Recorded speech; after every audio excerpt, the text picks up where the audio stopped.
Yo, what is going on YouTube? It's your boy Mid Pokemaster here today, bringing you the BBR Season 2 Draft Analysis for your Kentucky Torracats. So if you don't know, BBR is a draft Wi-Fi league commissioned by me. This is my league. If you know me, you've seen me be in leagues like APA Academy, NCP, IBL, GDL, and other leagues that are upload required Wi-Fi leagues. So this is actually mine. We ran a season 1 at the very end of Ultra Sun Ultra Moon, and it was successful. So I'm bringing it back for Sword and Shield. I love this league. I love all the people in it.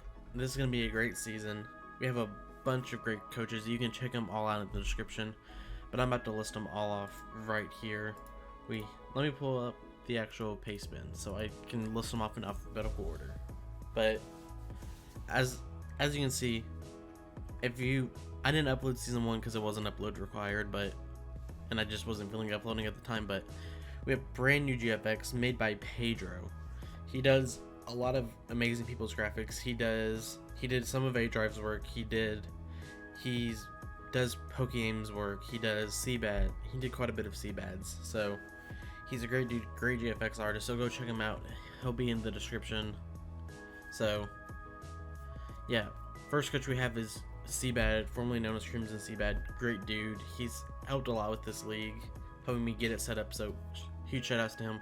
Then we have Diet Tight, great dude, great pal. Then we have Grandmaster D-Ray, another great pal, love that dude. Actually need to fix him on the pace bin.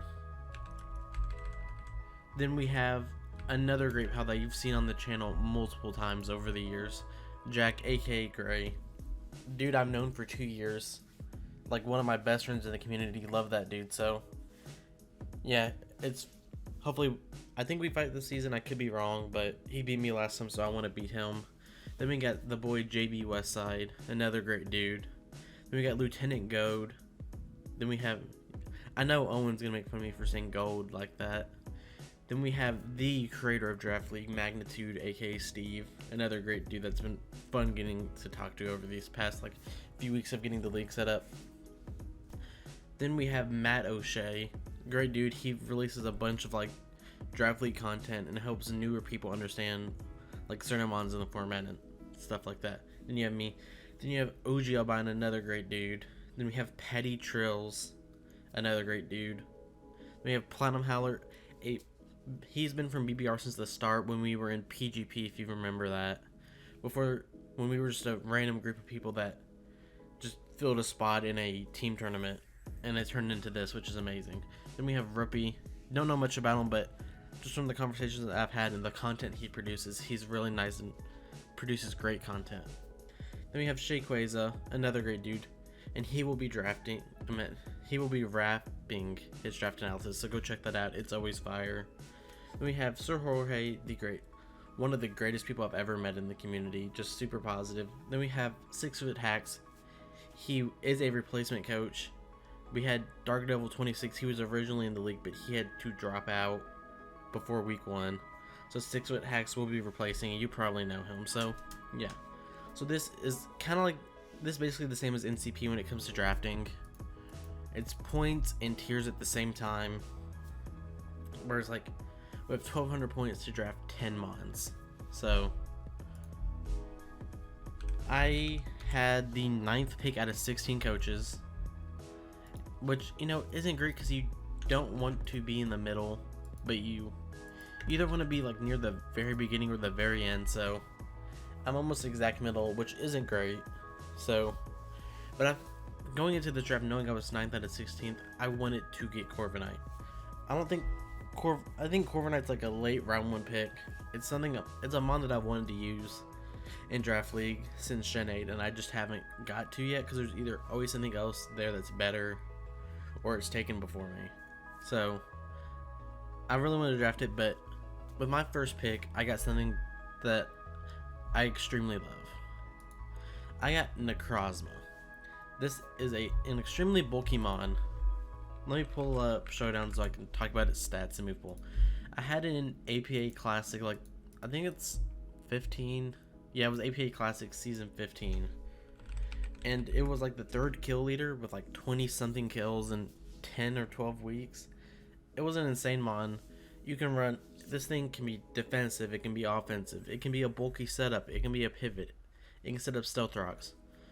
What I think really helped it out this gen was that it got Dragon Dance, because otherwise you would have had to run Swords Dance Autotomized to really boost its attack stat. And sometimes you didn't need both, maybe you just need to get to +1/+1. So Dragon Dance really helps out. It's also got Calm Mind, which is always helpful when it comes to a bulky psychic type. So it can set up Calm Mind. It also has Photon Geyser. It gets Psychic. It gets Stored Power. It gets a lot of coverage. It gets Heat Wave, and Earth Power, so it can hit Steel types. Also has Earthquake to hit them on the physical side. Also has Iron Defense. So like if my opponent doesn't have a Dark type, I can run Iron Defense, Calm Mind, Morning Sun, Stored Power, and just kind of sweep. Also gets Cosmic Power, which is really nice.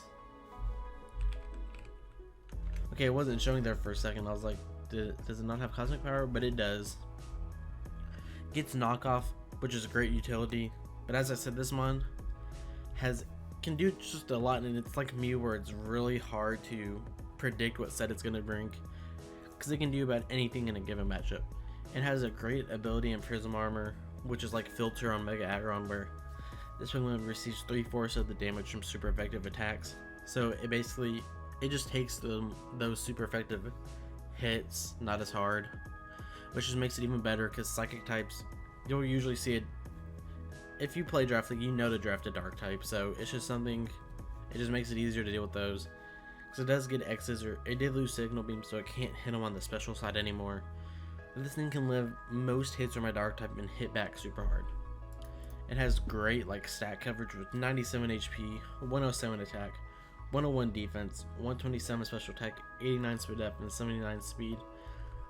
So it's like, it has really good like first 4 stats, and then speed depth's a little low, but that's fine because you can set up Calm Minds or Cosmic Powers. Then the speed is it's just really slow. But if you can set up a Trick Room or a Rock Polish or an Autotomize, this thing just puts in the work. So then it went 10 through 16, then 16 through 10. And I really didn't know what to grab here, so I talked to Panther. He helped me with like these first 2 picks, and then I did the rest of it. And I got, in the first 2 rounds, you don't always like plan unless it was like you're near the if you're near the end. Because like then you can get some pretty good combos if like you know you're gonna be at the end, you know what usually last round then. But usually otherwise you grab like the 2 most broken boards in the mon at that time, and Excadrill was still there at round 2, which was insane to me, because Excadrill is known to be one of the best ones in the format. It has 2 great abilities, then 1 okay. Sand Rush and Mode Breaker are amazing. Sand Rush, so if I'm in sand, I have double the speed, and then Mode Breaker, I can go through like Levitate and Disguise and stuff like that, which is really helpful. It does have Sand Force, but it won't be seen that often. So these 2 mons don't like, there's nothing that really makes these 2 mons do well together, but they're just like 2 mons that they don't really hurt each other, but they just do a lot of damage. And they're like 2 of like the top 10 threats in the format. Maybe not top 10, but I think they just work really well together, which is amazing. You'll usually see the same sets like SD, Earthquake, Iron Head, Rock Slide, Shadow Claw, X-Scissor. It can also be like more of like a utility support with like Stealth Rock, Rapid Spin. It gets Poison Jab. Those are probably like the only sets you'll see. It doesn't always rely on the same item. Like I can run Life Orb. And what else? Choice Scarf, Choice Band. Or lefties, or like just defensive with like a Focus Sash, so I know I get my rocks. Like a Lead Sash mon. This thing has a 110 base HP, 135 attack, 60 defense, 50 special attack, 65 speed up, and 88 speed. So like, it doesn't have the greatest defense stats outside of the base 110 HP. So, but that base 135 attack with 88 speed, and if I can get sand, it just makes it that much better. So that just makes it. a super hard hitting mon, and you always want a ground type on a draft, because otherwise a person with a good electric type can just run choice specs, volt switch, and just pivot around your entire team and just, you know, just get you every time. Like, you can't do anything to stop it, because they'll just vote switch out into a mon that beats the mon you brought in. So yeah. Next up, so we went from 8 to 1, then 1 to 8, so it's the same amount of picks in between, so it makes it really hard to know what's going to be there. But I drafted Scolipede. This is a mon I really like, and I haven't used this gen. It's, let me pull up its stats. I keep saying that because I didn't prepare beforehand.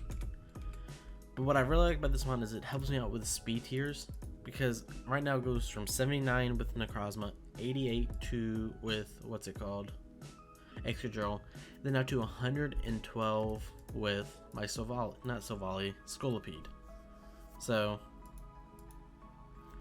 and it also gives me spikes and T-spikes, which is really nice to help whittle things down for the Excadrill and Necrozma. Like, if I just want to put on the offensive pressure, they take the chip damage coming in, and then I just click buttons and they die.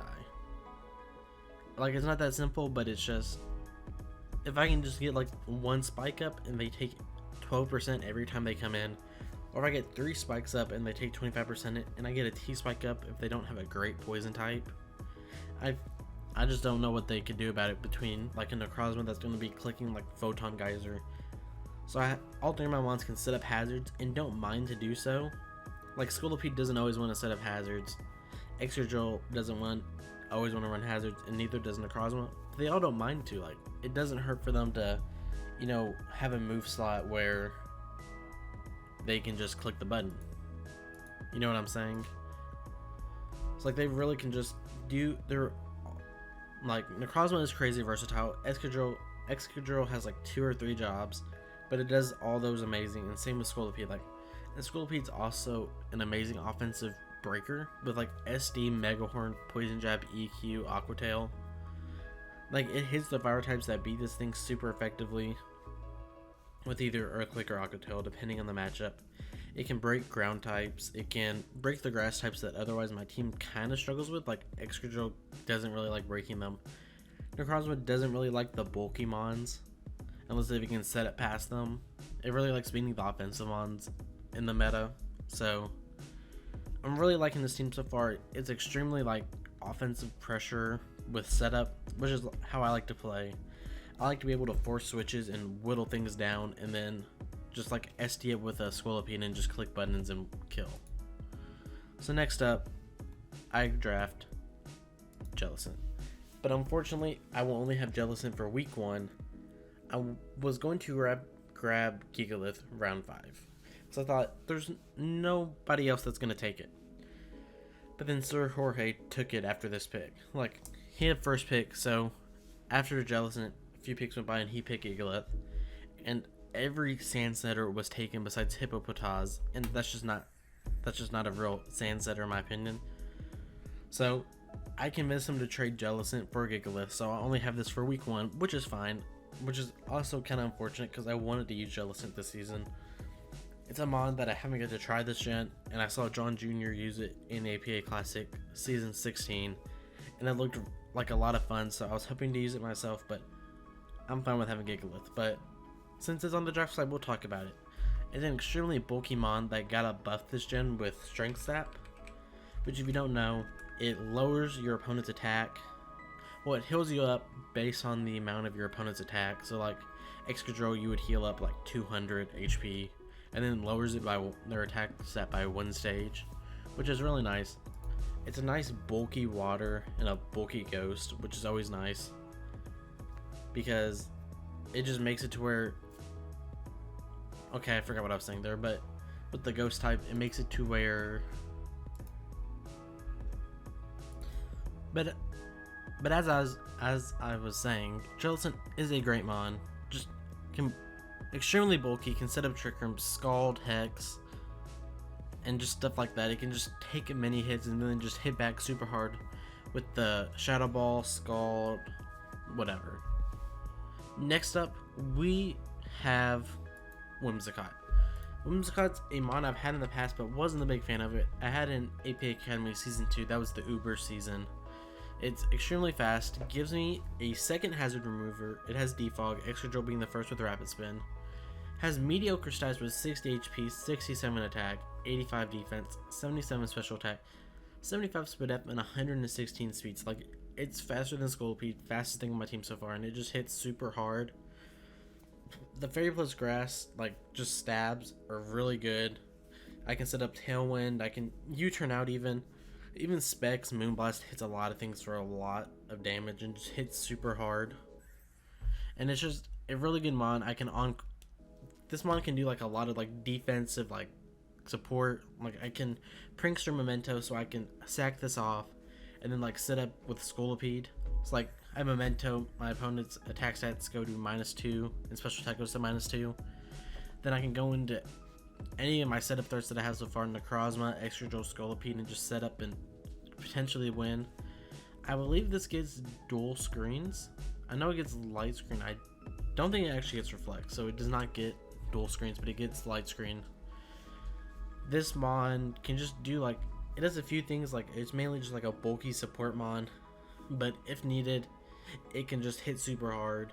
And you always need a fairy type because otherwise, dragon types can just run a choice band or a choice specs and just claim a kill every time they come in. Like, if I don't have a Whimsicott here, a Haxorus could come in and just click choice band outrage and just claim a kill every single time.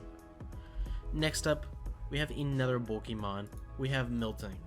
I almost drafted Dredagon in this spot, but I drafted out in another league in the draft analysis you will see on Monday, so I didn't want to double up on too many of the same mons. Because it just makes prep boring and it makes it just really weird. Not really weird, but like, it's better to have different mons in every league. Just so you get used to these different mons and you can use them in different leagues. So, Miltank's a mon I've used before. It has 3 great abilities. Thick Fat is the main one you'll see. Making fire and ice types moves do half the attack stat. So, they won't hit it super hard. Like, I won't have to worry about like a Mamoswine, Icicle Crash doing that much to me with a Thick Fat. Scrappy so I can hit ghost types with fighting and normal type moves, and I'm immune to intimidate. So like, if I want to run seismic toss or body slam, I don't have to worry about having to run another coverage move to hit maybe like a Dusknoir. I can just still run those moves. And then Sap Sipper, so I am immune to grass type moves. So like, if my opponent has a Grassy Surge or Rillaboom, I can just switch this in and not be worried about that taking damage from it. So, this mon is also extremely bulky while being fast with 95 HP, 80 attack, 105 defense, 40 special attack, 70 speed up, and 100 speed. This mon gives a lot of people nightmares because of Whitney and Gold and Silver and Heart Gold Soul Silver just destroying your teams with defense curl rollout. But this mon is another great stealth rock setter. I have a lot of hazards, which is really nice in my opinion for a team that's like, for a player like me that's really like offensively oriented. It just whittles down my opponent so my mons can just, you know, make sure I get that 2-hit KO or a 1-hit KO where otherwise they could live on like 3%. But this mon's just extremely bulky, gives me a ghost immunity because choice specs, like if I fight a Dragapult, choice specs, Shadow Ball is really scary. But this mon's just really great, has a lot of variety in what it can do with Heal Bell if I want to get rid of statuses, Milk Drink, so I have reliable recovery and other things like that. Then we have 4 mons left with, I haven't really talked on the budget, but you will have seen it on the screen. I have a little under 400 points left, so I have to like make sure I get good budget mons to make sure I don't go over my budget.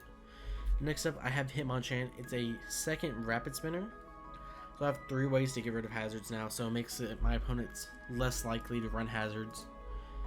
But I'm not overly hazard weak, which is nice. The only mon that I have weak to hazards right now is Scolipede.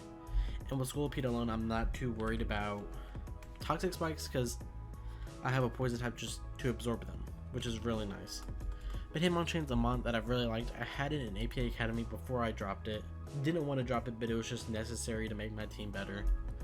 This one hits super hard with Iron Fist, which makes this Pokemon's punch-based attacks have 1.2 times the power. It's like Drain Punch hits harder, Ice Punch, Fire Punch, Thunder Punch hits harder. I believe it even gets Mach Punch. Actually, I don't think it does. It does. This mon's another bulky hazard support mon. I think it's probably like this.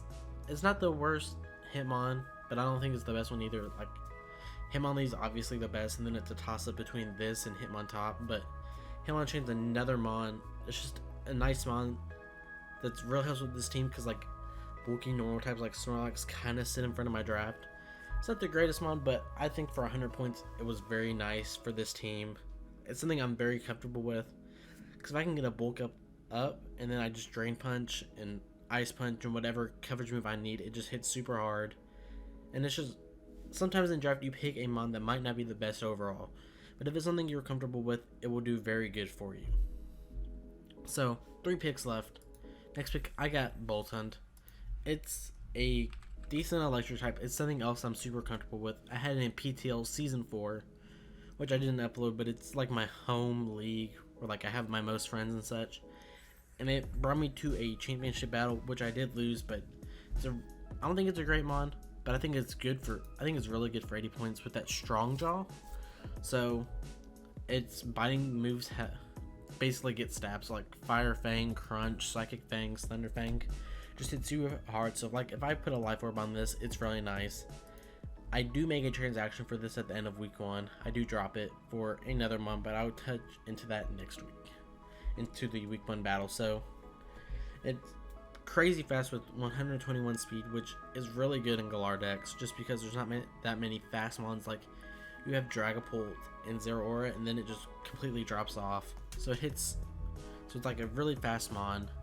Base 90 attack, which isn't great, but with Strong Jaw, with all its biting moves, it hits super hard, and it helps me break the bulky waters that really the only other way I break it with right now is Whimsicott, which isn't the greatest. Like, it's a great mon, but you can't afford to bring Whimsicott every week, so at least I have a second way of breaking the bulky waters outside of Toxic Stalling them, which is something I'm comfortable with, but I don't want to do every week. Next mon is kind of interesting for the draft so far, but I drafted Vaporeon. You're probably thinking, why do you have 2 Water Absorb mons? It's mainly because I knew I was going to get Gigalith after week 1, so I just wanted to make sure I got a good bulky water, because there was like 1 or 2 other coaches that could have drafted this, and I didn't want to risk it like post week 1, like post draft and transactions. I wanted to make sure I got it, and there was nothing else I really needed. So I just drafted Vaporeon. It's a nice bulky water. It's an evolution from Gen 1. It's something I'm very comfortable with. I had it in this most recent APA Classic season, and it did really well for me. I like the water absorb, so I have a water immunity, because otherwise I'd be losing that. You'll see like the same few moves every week: Scald, Roar, Wish Protect, Heal Bell, Baton Pass, Toxic. It does get Flip Turn if I want to run that instead of Baton Pass, like get damage off, which is really nice. I didn't even think about that when drafting this. It got Flip Turn, so I don't have to rely on Baton Pass anymore, which is really nice. So I can just get it won't hit hard, but that's chip damage. That's always nice that you want to draft league. With that base 130 HP stat, if I send a Wish into like my Excadrill or my just anything really.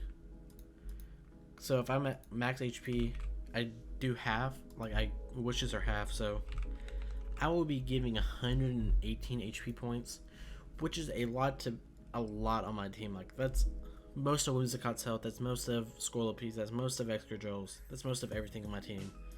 So it can get pretty close to fully healing them up. And this thing does have a base 110 special attack stat, so this thing can hit super hard if I invest. Even without investment, 110 special attack, that's more than Victini or Mew, so it already hits super hard. If you watch my EWT run, Frosted ran like offensive Vaporeon against me, and it did a lot of damage when I wasn't expecting it. So I think Vaporeon can do a lot more than just be bulky, and I'm really excited to see how I can use it this season and how it fits with this team. So I had 40 points left. 40 points is known not to be the greatest, but I think there was something we left in 40 points that was like too good to pass up and that we should have moved up. But we have Noctowl.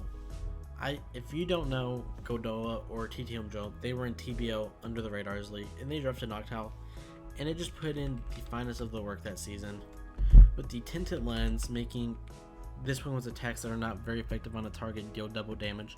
So basically nothing resist its dual stab with like Hyper Voice, Hurricane, or Air Slash. It just hit super hard. Tone beat me with this basically in red. Like, it just destroyed my defensive mons because I did not prep for this because it's a Noctowl. Who preps for Noctowl? But it can destroy you if you don't prep for it. It does get double dance with Nasty Plot Agility, which I think could be super nice. It gets Roost and it gets Heat Wave to hit the steel types that you would want to, you know, just that would otherwise wall this thing. I'm just stumbling over my words. So I don't think it's a great mon, but I don't think it's 40 points either. Like, I think it could be better. So this is my draft. Don't forget to like and subscribe if I didn't say that already. We will be uploading every Saturday. This is a 12-week season, so we'll basically be uploading for the next 3 months. Just BBR every Saturday. So this is my league, so I love it. I love all the people in it. I think everybody here is a great person, and I'm just a great competitor, so I'm excited to see how the season goes. So thank you for watching. Don't forget to like and subscribe, and in the comments down below, say, like, on a scale of 1 to 10, 1 being this is a terrible draft, to 10 being like this is the best draft I've ever seen. Tell me what you think of this draft in the description and in the comments, and I'll see you all next time. Peace.